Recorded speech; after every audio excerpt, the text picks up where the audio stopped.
Почитувани, мораториумот со кој градоначалникот на Центар Сашо Богдановиќ толку многу се фалеше, уште еднаш се покажа како голема лага. И за време на мораториум во Центар зградите никнуваат како печурки на секој чекор. Од она што веќе излезе во јавноста, дозволи за градба се издаваат во целиот досегашен мандат на актуелниот градоначалник во период од 3 години. Како што може да видите, се издаваат одобренија за градба во 2018, 2019 и 2020 година.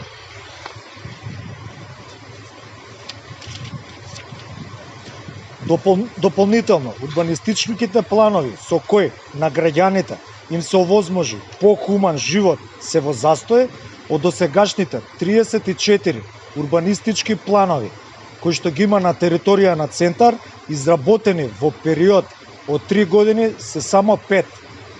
Ова е доказ дека владењето на Сашо Богдановиќ е фијаско. Ветувањето кој им го даваше на центарци се покажа како неостварливо, а мораториумот, кој 3 години е на сила, е стопиран од Уставниот суд. Богдановиќ исто така треба да им одговори на граѓаните на општина Центар колку дозволи за изградба на згради има издадено во неговиот 3 годишен мандат како градоначалник.